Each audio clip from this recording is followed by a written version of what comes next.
पंडित जी कह के तो आ गए, लेकिन 2 साल बाद जब फिर वही कथा हुई तो एक सज्जन बोले महाराज आपने कहा था कि जो रामायण का पाठ करो तो सारी मनोकामना पूरी हुई है, हमारी तो एक ही मनोकामना पूरी नहीं भाई। बोले भाई तुम्हारी मनोकामना क्या थी? बोले हमारी क्या मनोकामना थी कि पड़ोसी मर जाए।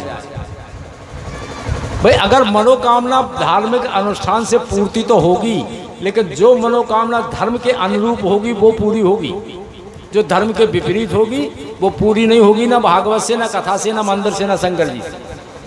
भावई मेट सकत त्रिपुरारी, छोटी मोटी भावई हो तो शंकर जी मिटा देते, लेकिन जो सुनहु भरत भावी प्रबल, जो प्रबल भावी होगी ना शंकर जी, ना राम जी, ना गणेश जी, कोई नहीं मिटा सकते, कोई नहीं मिटा सकते। यहाँ तुलसी की पूजा होती है, बचिया बांझ हो गई। अब एक दिन बैठे बैठे पंडित जी सोच रहे हैं तो मोहल्ला पड़ोस वालों ने आना शुरू कर दिया। मोहल्ला वाले बोले महाराज तुम्हारी बचिया काहे नहीं किया बन भाई, तुम्हारे तो तुलसी को पेड़ो सूखो डरो हम देख रहे। अच्छा तुम्हारे तो एक लड़का नहीं है, एक बेटा ना होने की वजह से तुमसे तुम्हारे पितर प्रसन्न नहीं है, भगवान तो तुम्हारा जल भी नहीं लेते होंगे। भाई अगर कोई बांझ स्त्री हो तो उसकी कितनी बेइज्जती करते हैं लोग। पंडित जी को एकदम रोना आ गया। पंडित जी ने सोचा हे भगवान क्या करूं, अब तो मुझे जब तक पुत्र प्राप्ति का वरदान नहीं मिल जाएगा तब तक मैं घर से लौटकर घर को वापस नहीं आऊंगा। ब्राह्मण देवता चले गए और जाकर जंगल में एक जगह बैठे थे। अब ब्राह्मण तो है लेकिन दुखी है। इतने में एक संत भगवान वहाँ से आए और संत भगवान ने देखा कि लगता तो ब्राह्मण है, योग्य है, गुणवान है, लेकिन दुखी है, रो रहा। अब क्या दुख है, क्या कारण है, क्या दुख है, क्या कारण है, क्यों रो रहा है? संत ने पूछा कथं रोदिसी विप्र तुम काते चिंतावली बद तुम सत्सरम मह्यम ससस दुख। अरे पंडित जी रोते क्यों? आप कोई प्रकांड विद्वान हैं, कर्मकांड के विद्वान मालूम होते हैं, आप मुझे बताइए। पंडित जी चरणों में गिरकर बोले मैंने जो पाप कर्म किया है उससे मेरे द्वारा एक पुत्र पैदा नहीं हुआ। हे महाराज मेरे द्वारा दी हुई चीज मेरे देवता मेरे पितर कोई स्वीकार नहीं करते हैं, क्योंकि हमारी एक संतान नहीं है। अगर मैंने घर में तुलसी का वृक्ष लगाया तो वो भी सूख गया, अपने पापों की सजा भोग रहा हो। अगर मैंने गाय भी पाली तो वो भी बांझ हो गई। हे महाराज घर में एक बेटा तो होना चाहिए, एक पुत्र चाहिए परिवार के लिए, एक पुत्र चाहिए परिवार के लिए। क्यों? कि बेटा के बिन ये आंगन अच्छा नहीं।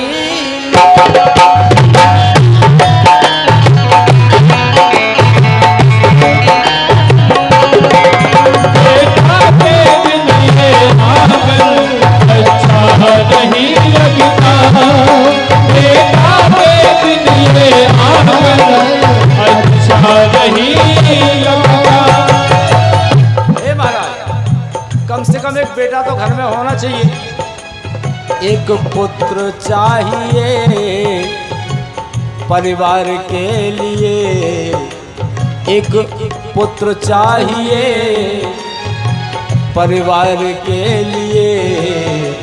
बेटा के बिन ये आंगन अच्छा नहीं, बेटा के बिन ये आंगन अच्छा नहीं लगता, बेटा के बिन ये आंगन अच्छा नहीं लगता।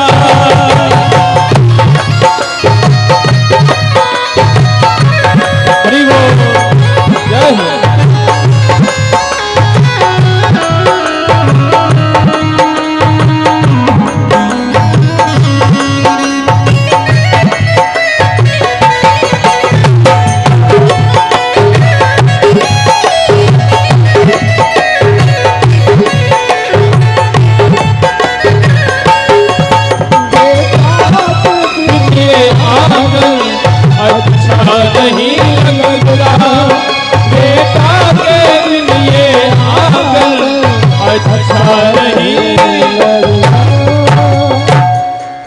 ब्राह्मण देवता ने कहा कि महाराज हम अपने किए हुए पापों की सजा भोग रहे हैं, हमारे यहाँ एक पुत्र नहीं। संत ने सोचा कि पंडित जी यही तो एक अज्ञान है। क्यों? मुंचा ज्ञानम प्रजा रूपम बलिष्ठा कर्मणो गति विवेकम तो समासाद्य त्यज संसार वासिन। अरे पंडित जी, आपके मन में जो पुत्र की कामना है, अगर आपके घर में पुत्र हो जाता तो समझ लो कि परमात्मा की कृपा हो गई, और अगर पुत्र नहीं भी हुआ तो समझ लो बहुत बड़ी कृपा हो गई परमात्मा। क्योंकि संसार में पुत्र एक तरह के नहीं होते, एक होता है सपूत, एक होता है पूत, एक होता है कपूत। सपूत वो है जो बिना कहे ही समझ ले कि हमारे माता पिता चाहते क्या है, वो है सपूत। और जो कहे से करे कि बेटा ऐसा कर दो, वो है पूत। और जो कहे कहे पर भी ना करे, समझ लो कपूत। संसार में 3 तरह के बेटे होते हैं। क्या क्या करोगे बेटा लेकर? और फिर हम अपना पूरा जीवन बेटों के लिए ही तो लगा देते, हम अपने लिए क्या करते हैं? कुछ नहीं कर पाते। मैं तो ये कहता हूं, संत ने कहा, दे न किसी माँ बाप को कुल कपूत के हाथ, ब्राह्मण ममता छोड़ के जपो द्वारिका नाथ। अरे ब्राह्मण देवता, जितनी ममता बढ़ाओ तरह, जितनी ममता हम संसार में अपने बच्चों से करते हैं, पुत्रों से करते हैं, उतनी ममता अगर हमारी परमात्मा से हो जाए, भगवान कन्हैया से हो जाए, तो जीवन सार्थक ही हो जाएगा। ये जीवन सार्थक हो जाएगा। फिर संसार के बेटे करते क्या है? संसार के बेटे करते क्या है? 12 दिन बाद 13वें दिन रसगुल्ला बनवाते हैं। पिताजी मर गए, पिताजी का स्वर्गवास हो गया, यही तो करते हैं। क्या करोगे बेटा लेकर? जितनी बेटों में ममता है, इतनी ममता अगर कन्हैया के चरणों में हो जाए, अनन्य ममता विष्णु ममता प्रेम संगता भाव सैव सांद्रात्मा बुधे प्रेमानुगत्यते।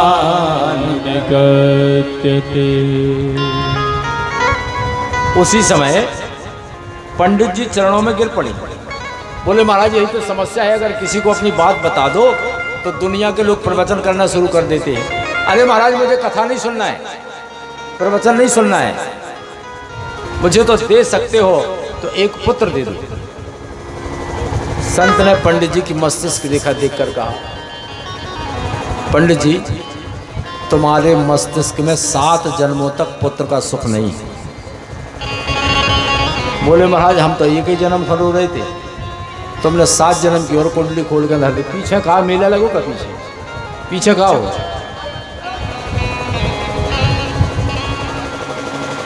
आपने 7 जन्म की कुंडली खोल दी, लेकिन मैं सत्य कहता हूं, हमारे मस्तिष्क में पुत्र हो अथवा ना हो, लेकिन आप तो संत हैं, और संत भगवान से भी बड़ा होता है। संत ने अगर कुछ कह दिया तो भगवान को करना ही पड़ता है। गुरु गोविंद दो खड़े काके लागो पाए, बलहारी गुरुदेव की जो गोविंद दियो मिला। अरे महाराज संत की पदवी तो भगवान से भी बड़ी है, गुरु की पदवी भगवान से बड़ी होती। अगर आपने हमें पुत्र का वरदान नहीं दिया तो आपके सामने सिर फोड़ के मर जाऊंगा। संत के मन में करुणा आ गई। भाई संत तो दयावान होते हैं। करुणा आ गई। संत ने एक फल दिया, जाओ इस फल के सारे नियम बता दिए और कहा कि तुम अपनी पत्नी को खिला देना, मैं कहता हूं कि तुम्हारे यहाँ पुत्र उत्पन्न होगा।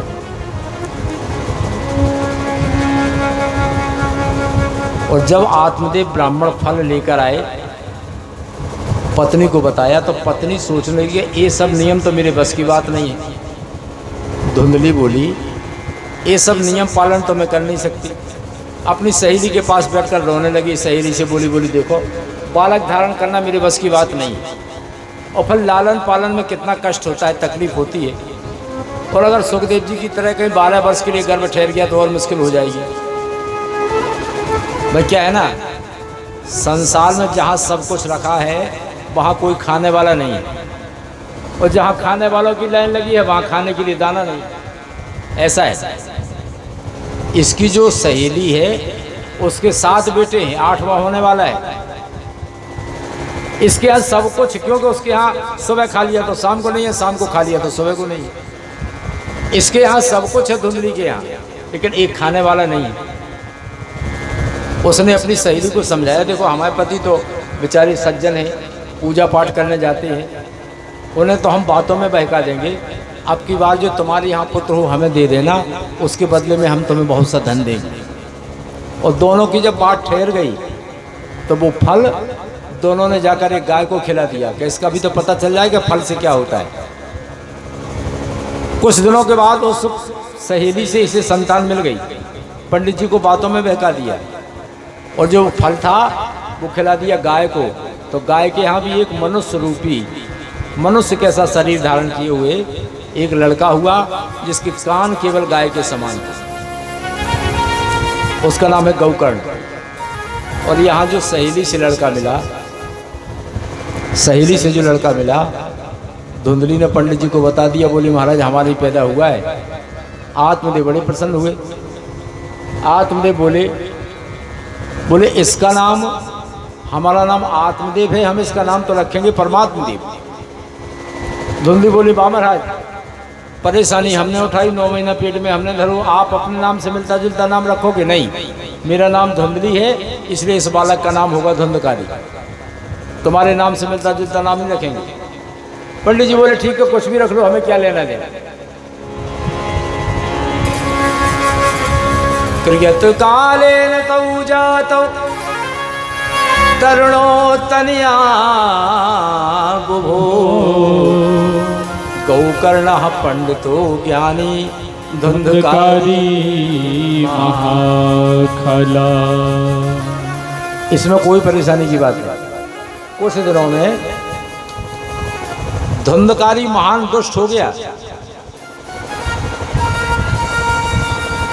भाई इकलौता पुत्र जिस घर में पैदा हुआ हो, एक बच्चे के बिगड़ने के आसार ज्यादा होते हैं। इसलिए अकेला बालक जहां हो वहां माता पिता को और समझदारी से काम करना चाहिए। हाँ, वैसे समझदार पुत्र अगर एक ही घर में है, समझदार बेटा अगर एक है, तो पूरे खानदान को तारने की क्षमता रखता है। हाँ, और घर में 8 हैं, 2 बंद हैं, 2 की जमानत होने हैं, 2 जुआ खेल रहे, 2 शराब पी रहे। अगर 8 भी लड़के हैं तो किस काम के? अगर एक है और अच्छा गुणवान है तो पूरे खानदान को तार देगा वो। जय हो। कहा है लाखों में काम करता एक सूरमा अकेला। लाखों में काम करता एक सूरमा अकेला। लाखों में काम करता एक सूरमा अकेला। लाखों में काम करता, लाखों में काम करता एक सूरमा अकेला। लाखों में काम करता एक सूरमा अकेला। लाखों में काम करता एक सूरमा अकेला।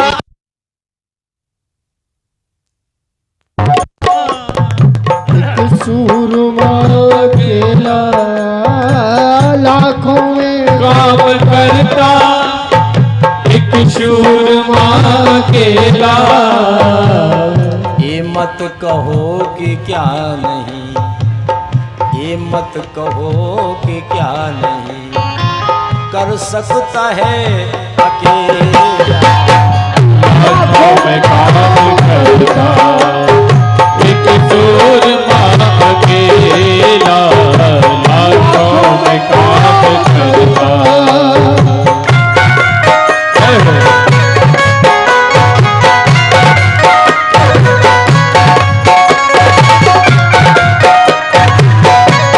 हरि बोल।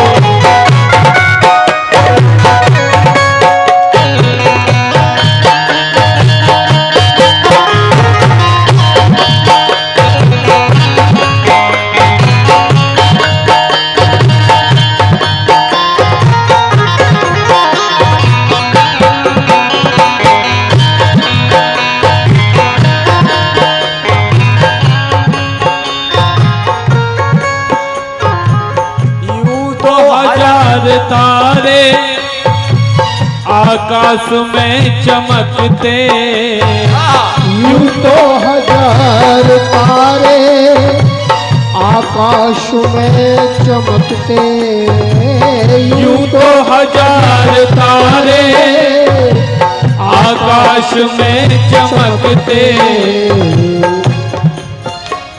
पर अंधेरा दूर करता, अंधेरा दूर करता एक चंद्रमा अकेला। लाखों में काम करता एक सूरमा